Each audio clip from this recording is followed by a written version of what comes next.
Deserves recognition for what she did. Pretty amazing wife you have there. Very proud of her.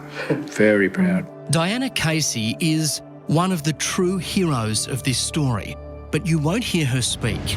It's a slap in the face to Diana's extraordinary courage, but Qantas has refused to let Diana or any of its current staff be interviewed for this program. As a former employee, Fuzzy Maeva isn't bound by such small-minded constraints. How on earth did she manage to get Fuzzy, if you'll allow me, a reasonably big unit, up off the ground into the seat? Oh, man.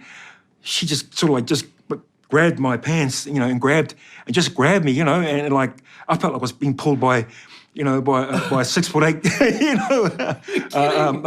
athlete, And then she just looked at me and she just shook me and says, "We're going to be okay." And she just gave me a kiss on the forehead. Said, "You're going to be fine." In circumstances like that, the pilot in the cockpit gives an order for people to sit down immediately. Well, that's what they've got to do. But in this circumstance, there were people that were unsecured, and she took it upon herself to break the protocol because there's a need to, and I totally, completely agree with her. There's a need to care for people that needed to be secured. Final check. With dozens of his passengers requiring urgent medical attention, Kevin Sullivan now has to land his crippled Airbus A330 on that remote airfield at Learmonth. Okay, we're on visual approach. Manual thrust. Manual pitch trim. He's now flying his aircraft entirely by hand. But Kevin knows that at any moment, the plane's computer might try to wrest back control. You down? 1,000 feet. But now we know that at this point, if something happens, we don't have the altitude to recover. Don't you do it.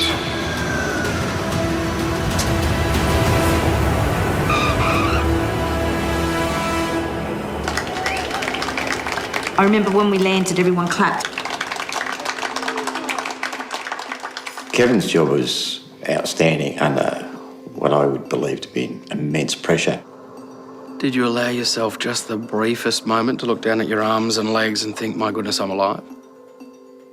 No, I made another quip. I did my Arnie impersonation from True Lies. I said, yeah, a little bit of excitement, otherwise dull day. As we were rolling down the You're not runway. even joking, are you? I'm serious. Yeah, of course, because, that's my release. Only now is Kevin Sullivan able to walk back through his aircraft to inspect the damage. One of the most significant moments of your life. I'm the head honcho. I'm the one that has to show leadership and strength, but it's pretty hard when emotional chunks are being ripped off you as you move through the airplane.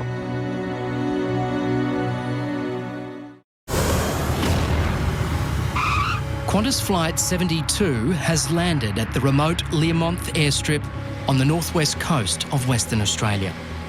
Captain Kevin Sullivan has brought his plane down safely, but with so many lives in the balance, the emergency is far from over.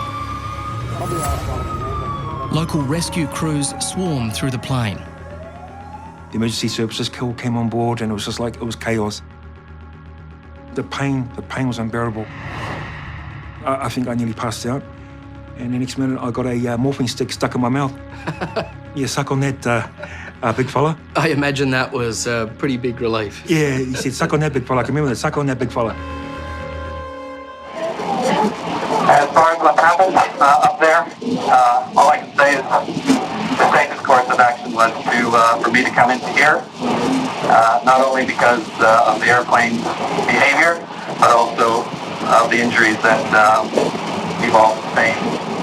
In the terminal, Captain Sullivan grabs a megaphone and addresses the passengers who've made it off the Airbus uninjured. It's a bit of a desolate place, so I can tell you the runway looks pretty good to me.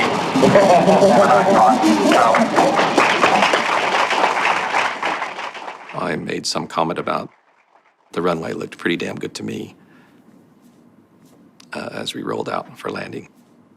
And at that point, everybody was cheering again. Kevin is relieved to be on the ground, but he now knows what was happening in the cabin while he was wrestling for control of the plane. More than 100 passengers are injured, some critically. They were accelerated into the ceiling, and with such a force that their heads broke through the plastic. It's not soft. It's aviation-grade plastic. The most seriously injured are airlifted to Perth by the Royal Flying Doctor Service. Among them, Caroline Southcott. The pain in my back, it was pretty bad. I can remember just fighting to keep breathing because I thought if I stop breathing, I'll go unconscious and then no one's going to get me back. You're initially thinking about, well, what's post-injury going to be like? How is she going to walk and will she walk and all that? And then they take it to the next level and say to you, well, no, what we're saying here is that her survival is in doubt. And that's when I went, oh, that's when you do freak. She's rushed into emergency surgery with a broken back. Her life is slipping away. You died 6 or 7 times on the operating table. I'm lucky I can walk and I'm lucky to be here alive. Yeah. How would you describe the surgery that Caroline went through? In her graphic terms, Yeah. they cut me down here and they put me gizzards on the table so they could get to it. Like, your spine's on your back, as everyone knows, but the injury had to be addressed from the front of the spine. So they had to do all that and then put everything back in place and stitch her up. They put on the table and did their work and then they put it back in again. Threw it back in. But there's pain behind Caroline's laughter. Her body is a miracle of surgical architecture. They were able to replace my vertebrae with a cage and biological cement and bone from my hip that I can even move. It's not 100%, but it's better than it was. Here they come. Geesies. Come on, goosey, goosey, goose. Then there's the mental anguish. Nowadays, Bruce and Caroline live as near recluses on their property in Queensland. It's one of the few places they feel safe.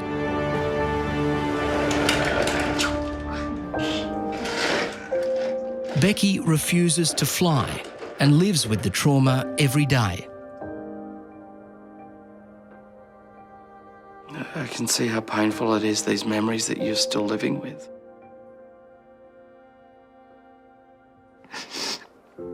It's still very real. Very. Very. How has this changed you? I'm quite an emotional ball now. I saw psychologists. They diagnosed me with PTSD. It's not a fun thing to have when you're 17.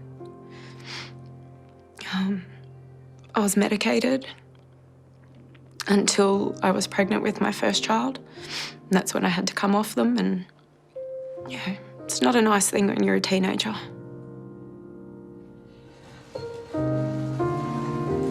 Flight attendant Fuzzy Maeva can't work anymore because of his injuries. I had to replace both knees. I've now got 2 titanium knees, and I ruptured a spleen in my spine. I have 7 damaged discs. That's the pain I get every day, and they trigger on the nightmares and the flashbacks. It's really severe, it's really bad. I can't even sleep properly at night.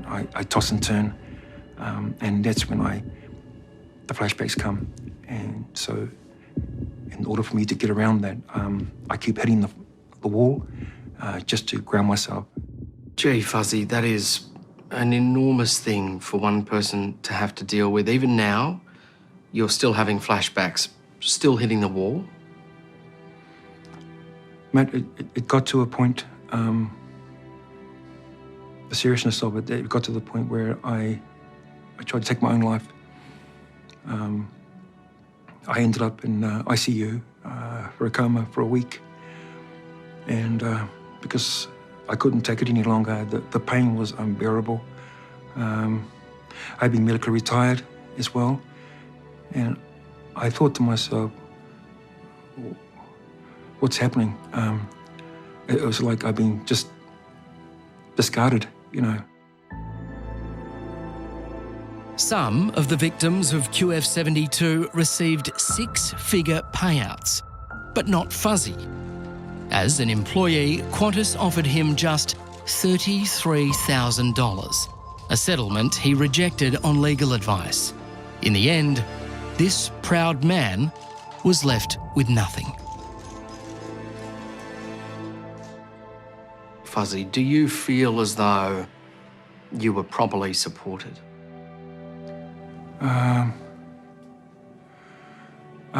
Like I said, you know, I have the greatest respect for Qantas.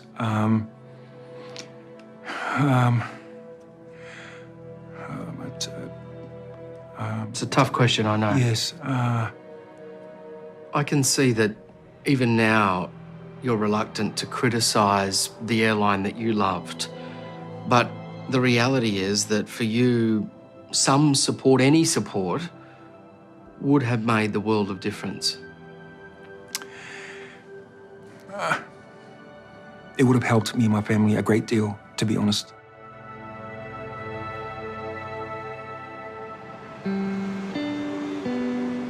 Kevin Sullivan didn't suffer any physical injuries, but the events of that day continued to haunt him. 3 years ago, he made the difficult decision to stop flying.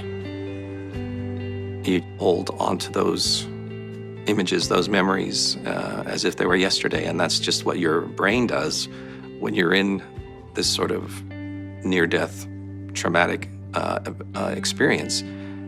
Your brain records in high definition, and it stays in there. It doesn't go away.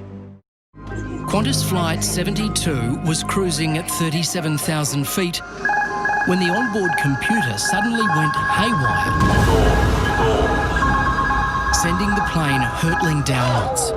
The Australian Transport Safety Bureau blamed incorrect data for the emergency, but it hasn't been able to explain how or why that happened.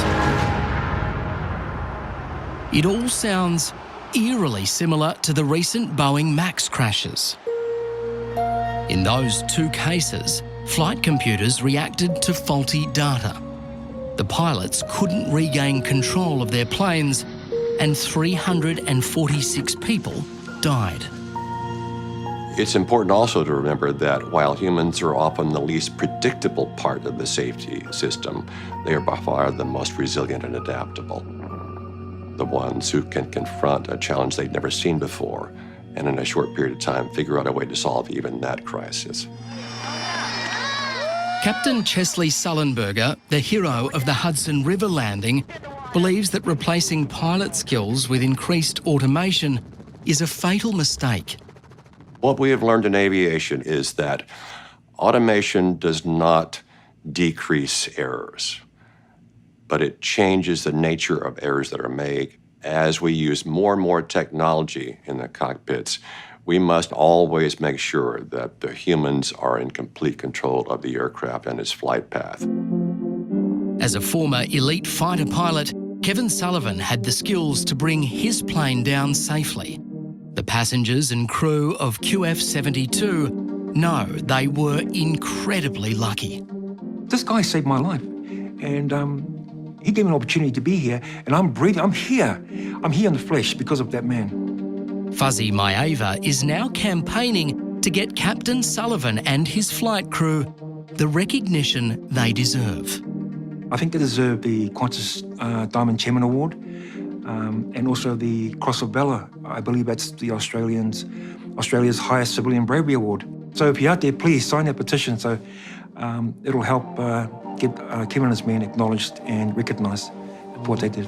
We owe our lives to him, period. Yep, everyone does. Do you think he should be recognised for that? Absolutely. Knighted. Knighted. He definitely saved 350 people's lives. Yep. Hero? Definitely. Definitely, without a doubt. What would you say to him? Thank you. Give him a big hug. Becky can't get on a plane to deliver that hug. But Fuzzy Maeva has bravely cast aside his fear of flying and flown from New Zealand to thank his hero in person. And I know you still think about the passengers. They're very top of mind for you. We actually have one of them here now to say a bit of a hello. Is that right? He's just over there over your left shoulder. You might remember this young man. Oh, mate. Good to see you, my brother. Fuzzy. Good to see you. Yeah. Oh, mate. You look... Welcome. Thank you. Oh, my brother. God. Oh, mate. Mate, Do you mate, get- honestly, mate, good, thank you. He has been dying to see you, Kev. I have been, yeah. Fuzzy, is this the first time you've flown? Yes, this is supposed to... Mate, I've been dying to meet up with you. You're the reason I'm here. If it wasn't for you, Kevin, we would not be here. And, Well, I'm serious. And a lot of thank people you, may have Fuzzy. said that, you know, it's their job, they get paid for it. No, this is very unique. And that's why I was so passionate in trying to get this in the public realm to get the Qantas Group and the Australian government to acknowledge and recognise you, because this is something unique and it's just unheard of. You know, and that's why I'm so passionate, and I will never give up. I will never give up you, brother. I will never give up. And those calls for recognition are taking off. What Kevin Sullivan achieved that day has come to represent a line in the sand for pilots who refuse to relinquish any more control of their planes to computers. Captain Sullivan, from one Sully to another, I congratulate you on having built and led your team well in facing such an extreme crisis on QS-72, keeping your passengers and crew safe. And since you're a former U.S. Navy naval aviator and fighter pilot, bravo Zulu. I salute you.